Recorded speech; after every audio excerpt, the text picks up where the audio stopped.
Hi, I'm Cynthia Schiller. Please like and subscribe where we help and heal one day at a time. We're going to talk about CPTSD, some of the outcomes that come. So sometimes we ruminate, wish that we could get back into the situation that we left. We're longing for our person. And it's really important to understand what they did to us, so you can make a smarter decision if you want to get back with them. So I'm going to share my screen with you guys. My computer's running a little bit slow. But let me go ahead and share my slideshow with you. So we're going to talk about trauma that we've gone through. There's all different kinds. PTSD is usually due to one time event, but as we've been with our narcissist is over a long period of time. So it's more than just PTSD. It's called CPTSD, which is complex post-traumatic stress disorder. So traumas can occur from like a car accident, losing a job or a house, death of a loved one. But this is the one that we've been going through, is an unexpected breakup or divorce. And take note of that word unexpected, because a lot of times with narcissists, it just kind of comes out of the blue. We think everything's going okay, or we got back on track, we're working through things, and all of a sudden they're just gone. There's no working things out. We feel such a loss. We feel like they didn't care about us. And so the trauma emotionally is one that is often unrecognized, undiagnosed, and even unreported. But what exactly is CPTSD? And it's closely related to PTSD, but it's due to a longer term trauma, and it can take place repeatedly, continuously over the course of weeks, months, or years. Sometimes some of us in our relationships have been in for decades. And CPTSD is pretty serious, affects a large percent of victims and survivors of, look right here, narcissistic abuse. Also other types of ongoing trauma, but a lot of times it's due to just the narcissistic abuse that we've gone through. And CPTSD includes other symptoms that can lead to significant impairment in our relationships, also our quality of life. And it can take years to treat, which is really sad. But if you get back into that situation, you're just damaging yourself more. So a lot of professionals aren't even really familiar with the symptoms, and they often will misdiagnose it. So it's really important to kind of let them know what you've been through, kind of tell them you think you might have CPTSD, and they might often victim blame if they aren't familiar with the subtle tricks of a narcissist. And sometimes can be a lifelong condition. This is kind of sad. It can be managed. We definitely have to do mindfulness, behavior modification, other therapies, modalities. But the effects of PTSD, which is similar to CPTSD, it directly affects our brain, and it can cause hypertension, liver disease, chronic pain, even diabetes, attention deficit disorder. I kind of struggle with this with my CPTSD, as I got a zillion things going on in my mind, and my mind's all over the place. So this is what it does to our mind. We get flashbacks, depression, fears and phobias, nightmares, interpersonal problems. Our body, we can have panic attacks. Some of us will self-harm. Please don't do that. Sleep, eating problems, gynecological problems, headaches, high blood pressure. But our soul, we start to have a fear of like a loss of purpose, don't really experience pleasure like we used to, an existential crisis, proxy self, feeling we have no self-worth. So it's really destructive. All those things, look at that on that page that we can go through. So if you've ever experienced trauma, this is kind of scary. You're 4 times more likely to become an alcoholic, 4 times more likely to develop a sexually transmitted disease. A lot of times, we start letting our guard down, might be more promiscuous, just trying to get rid of the pain or to feel that somebody wants us. It starts getting us 4 times more likely to inject drugs or to use 3 times more likely to use antidepressant medication, 3 times more likely to be absent from work. Hello, hello. I've done that. 15 times. This is sad. 15 times more likely to be thinking about committing suicide, because a lot of times we just feel like there's a loss of control. Like I said, there's sometimes we feel like there's no sense of purpose. There are suicide hotlines, so please reach out. Things do get better. A lot of times when people feel about helpless and want to commit suicide and it's either unsuccessful or they change their mind, a lot of times they're glad they didn't do it. So if you do struggle with that, please seek help. 2.5 times more likely to smoke tobacco. That's something to keep us busy, and like a distraction. 3 times more likely to have serious job problems because we're just not able to function. We're not sleeping the right way. We're not focusing the right way. And 3 times more likely to experience depression. A lot of us are going through depression. And this is the main one, though, 5 times more likely to commit suicide. So when you start ruminating about your person, um, is it worth losing your life? I know a lot of us would die for our people, but let's not die because of them. And this is the amygdala. And these are the different parts of our brain. This is your prefrontal cortex. That's where we got rational thinking, regulates our emotions like fear responses that come from the amygdala. And with PTSD, this is also going to be CPTSD, there's a reduced volume. So over here in the hippocampus, that is what is responsible for memory, differentiating between past and present. So that's kind of like how we see our life. What's in the past, what are we looking for? It works to remember and make sense of the trauma. And with consistent exposure to trauma, it shrinks. So it makes us less able to make sense of what happened. And a lot of times that's why we keep, searching YouTube or Google, is trying to make sense of it because it doesn't make sense. We thought we were on a good track or it was fixable. All of a sudden, it's just over. And that's what causes the trauma. So the amygdala, this is what's right down here, wired for survival. And when it's active, it's kind of hard to think rationally. The more hyperactive our amygdala is, the more signs of PTSD are present. And that's going on right here. You have a high amygdala response, kind of an overactivity of the brain. It kind of overtakes our rational thinking. That's a lot of times where we might lash out or not pay attention. We're more likely to get in car accidents or forget things because we're just not able to focus. So these are the different things that we can go through. Depression, denial, we'll start to have a fear of abandonment because we've already been abandoned. Like I said, the thoughts of suicide, anger issues, we're going to start to get irritable because we got a lot going on. We've been through so much devaluation, could have low self-esteem. Oops, I'm sorry. A lot of times we could have panic attacks. These for me, it's kind of, I don't even know if it's really a panic attack. It might be, but it's like electrical shocks that go through my body. Like my body doesn't feel right. And it's something, it's almost like you just got to go through it and just know that it's going to get better. Try not to focus on it. I struggled with that for a long time. Self-loathing, feeling sorry, kind of being down in the dumps. We might start to deal with perfectionism where our life is so unperfect that every little thing around us has to be perfect just so we can have some comfort. We might start blaming others when we deal with a situation. Kind of have selective memory, like our memories aren't working the right way. Loss of faith in humanity. We start to distrust people, isolate ourselves. Definitely don't get caught in that trap. If you need to for a little while, but don't stay in it. Don't lose your friends. You've already been isolated by your ex-narc.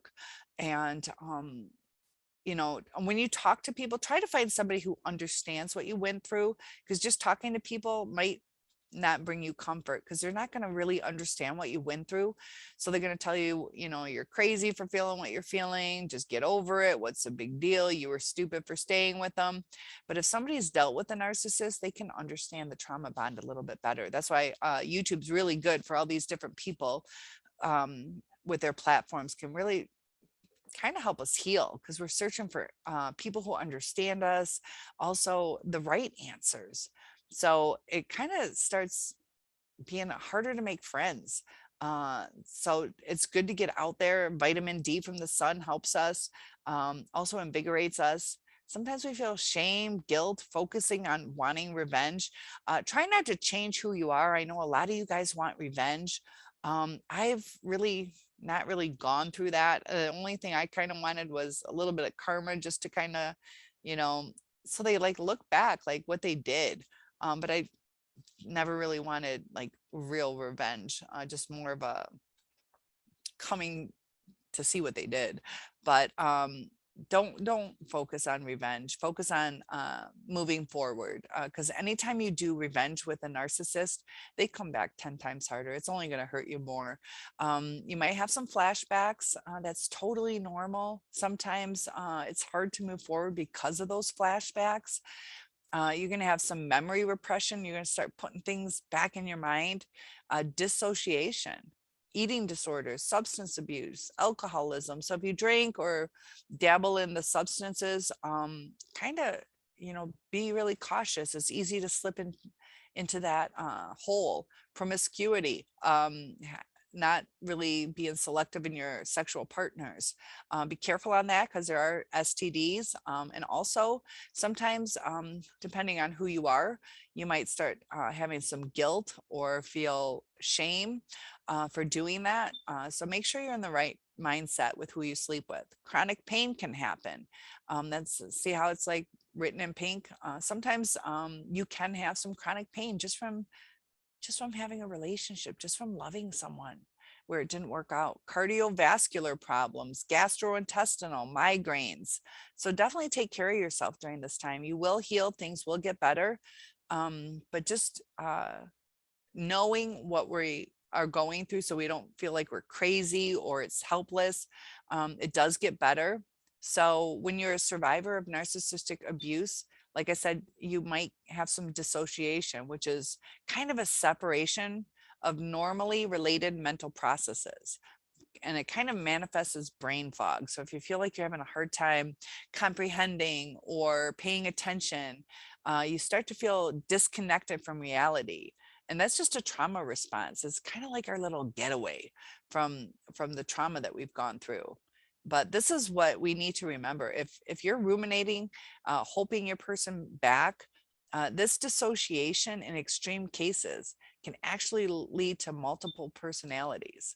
So try to keep that in check. So this is the normal brain development. You start out with, just your basics of survival. You need food, love, shelter, and we can kind of regulate things. We have social, emotional growth, our cognition, our mental abilities are developing. So you start out, you just got to survive and life gets better and you're learning and loving. But when you go through trauma, I'm sure some of you guys can relate to this. It's almost like you're just trying to get through the day. You're just sleeping, either overeating or barely eating. You're just doing what you have to do to survive. You're forgetting about your responsibilities. You're slacking off on certain things. You're not going above and beyond like you would at work or with the family. You're like, all right, we're just having peanut butter and jelly today. Like, I just got to survive. I'm not making a big meal. I just got to get through the day. And then the regulation is a little bit different. We're struggling with that. Our social, emotional, we're starting to isolate. We're struggling. We're lashing out at people or not giving them the attention that they should have.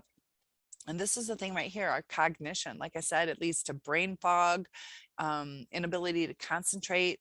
So when we have our trauma, we really don't want to continue with this. We want to get back to the healthy development. So like I said, you can even get high blood pressure, which can lead to a stroke, enlarged heart and kidney disease. Like, this is all just because we love somebody. That's how damaging this is. Coronary artery disease, increased risk of drug use, addictions, general anxiety, depression. Often we'll have sleep interruptions and insomnia because our minds are just overactive, which can lead to chronic fatigue. We're not getting good sleep. Impaired memory. A lot of that deals with the sleep too. Some of you might have heartburn, ulcers. Stress can cause ulcers, irritable bowel syndrome. Also an increased risk of infections and cancer. So this is pretty traumatic what we've gone through. And the quicker we can kind of break free from it. That's why no contact is a good thing. Just get rid of all the disease that is growing within us, put onto us by the narcissist. Be careful of obesity, increased risk of diabetes.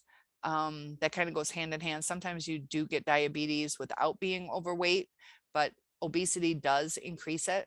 And all types of forms of pain can increase. I know, I've had a lot more problems with my joints, like my hips, knees, um, kind of like arthritis or whatever. And it does seem to kind of correlate with it. So if you have premenstrual syndrome, PMS, that can worsen. Also, this is sad. Infertility. And I kind of wonder, I had some miscarriages and stuff, stress and things like that, or even your ability to get pregnant. And same with guys. Are you having issues with your sperm or your erections, worsening of certain skin diseases, sexual dysfunction, premature aging? I feel like I've aged 20 years and 20 years more than I should have. And also it can kind of worsen certain autoimmune disorders such as arthritis. And like I said, I kind of experience that more than I think I should. Like there's times my hips feel like they're literally broken. But the parts of our brain, the hippocampus is sensitive to cortisol, and inside for normal memory function, that's where we kind of categorize everything. It stores things, retrieves our normal memory, just the right kind of interaction. But when we're stressed because of this CPTSD, we'll have a decreased ability to form new memories. So not only are we missing out on doing things, it's affected our ability to remember the beautiful things that we are trying to do. And that is kind of a slippery slope where we're like, when we do nice things, we're not really remembering all of it. So we kind of do the little self-loathing, like nothing's fun anymore, or, so just be aware of that. Try to, maybe take some pictures and look at the pictures of your great day. And fragmented memory recall. So you're not going to remember everything. Trauma-related amnesia. So because of the trauma, amnesia is where you don't remember everything. Your amygdala, that's where we saw that picture where it was overactive. And this is sensitive to noradrenaline. And this is our fear conditioning. It's kind of the fight or flight mode. So when we are under stress, it's increased fear. We're also sensitive to fearful stimuli. So we're kind of on edge. Increased reactions to triggers. We're going to have some triggers, whether it's our flashbacks that bring them to us, certain scents, you drive down a certain freeway, a certain tree that you guys sat under can cause a trigger. Little things, you see the same color car drive by that they have. And we're going to have enhanced traumatic memories. So they're going to kind of flood our brain a little bit more. And that's just something to be aware of. It's just our brain trying to cope. But it's overactive right now. So it's a little bit harder to cope. So our medial prefrontal cortex, this improves with small increases in noradrenaline, and it's blocked by large increases of noradrenaline. So if we have large increases, it kind of blocks it. So it's for normal memory function, it kind of has an inhibition of irrelevant stimuli. We can kind of weed things out, like we don't need to remember what's not important. It gives us a working memory, and it gives us sustained attention. It also inhibits the amygdala, the overactive stuff. But when we're under stress, we can't inhibit the irrelevant stimuli. We're taking in all this crap. We can't weed through what we need to remember. We're just remembering pieces of stupid stuff. It's decreased memory working. We can't inhibit emotions. So we're gonna, cry a little bit more or get angry a little bit more because we just can't regulate what's going on with us. And we're just gonna have decreased attention. So the thing is that this is a healthy brain, and this is PTSD, which is similar to CPTSD. And some of these brain scans will show the different functioning of the brain, the activity, but also the thickness of it. So as we go through our CPTSD, our brain's actually thinning and getting smaller. So you can see just the different activities, like it's way different. And I do have a class on the brain damage that we can get. So if you would like to see that, it kind of goes through this more, but the black is definitely the least active portion. This is your healthy brain. Over here with all that black is basically inactive just from going through trauma. So I would like to wish you guys a beautiful day today. Think about, why do you really want your ex back? Because I've been there. I, really miss, the future that they promised us. But looking back, who I was before I was in either of these two relationships, I was like a pretty cool person, but I still am, but my heart and my body feel different. Um, you know, being around me, you wouldn't see it as much, but knowing the damage that they did to me, sometimes it is a struggle, and it's hard to get back to just your inner happiness. But take care of yourself. Each day does get better, gets better quicker if you go no contact. Just take care of yourself. It's okay to cry, but try not to wallow in it too much, because that's where you get stuck. And just be thankful for the good times and look forward to brighter days, because the right person is out there, and even if they're not, you're the best person in your life. So take care of you first, and everything else will fall into place. So please like and subscribe, and I will see you in the next video. Have an awesome day.